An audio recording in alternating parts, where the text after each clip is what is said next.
আপনার নেতৃত্বে জিনাদি ইউনিয়নের নেতৃবৃন্দ পলাশ নির্বাচনী এলাকার পলাশ উপজেলা অপেক্ষা করার জন্য ফুল দেওয়া শেষ হলে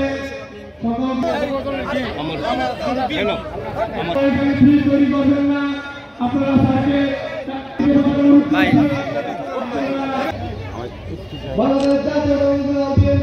যে বাংলা ভাষার জন্য যে আন্দোলন হয়েছিল আমি বিশ্বাস করি সেটা শুধু ভাষার আন্দোলন নয়, এটা মানুষের যে চিরন্তন অধিকার প্রতিষ্ঠার আন্দোলন তারই প্রতিচ্ছবি ছিল ৫২ ভাষা আন্দোলন।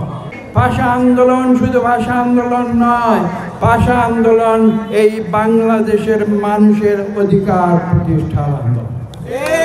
স্বৈরাচার কিছু সময়ের জন্য স্থায়ী হতে পারে, কিন্তু চিরদিনের জন্য স্থায়ী হতে পারে। এবং ছাত্র জনতা যখন গত ২০২৪ সালের জুলাই আগস্টে ফুঁসে উঠেছে, সেই চূড়ান্ত মুহূর্তে স্বৈরাচারী আওয়ামী লীগ সরকার বাংলাদেশ থেকে পালিয়ে যেতে বাধ্য হয়েছে। আজকে বুঝতে হবে বাংলাদেশের মানুষের রক্তে রয়েছে গণতন্ত্র, বাংলাদেশের মানুষের রক্তে রয়েছে প্রতিবাদ।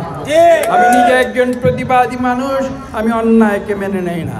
আমি ক্ষমতার জন্য রাজনীতি করি নাই কোনোদিন, আমি জনমানুষের জন্য রাজনীতি করি।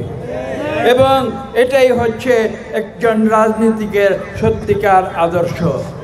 বাংলাদেশের সাধারণ মানুষ অর্থ, বিত্ত, বৈভব চায় না। তারা যেটা চায়, সুখে শান্তিতে তারা দুমুঠো খেয়ে তারা রাতে ঘুমাতে চায়। এইটুকুই বাংলাদেশের মানুষের প্রত্যাশা। আজকে যদি গণতান্ত্রিক প্রক্রিয়া কোনো কারণে বিঘ্নিত হয়, তাহলে কিন্তু ছাত্রদের এই যে অবদান, ছাত্রদের এই যে আত্মত্যাগ, তা কিন্তু বৃথা হয়ে যাবে। আজকে যে আমরা বাংলাদেশকে একটি গণতান্ত্রিক এবং অর্থনৈতিক সাম্যের দেশ হিসাবে পুনরায় বিনির্মাণ করব।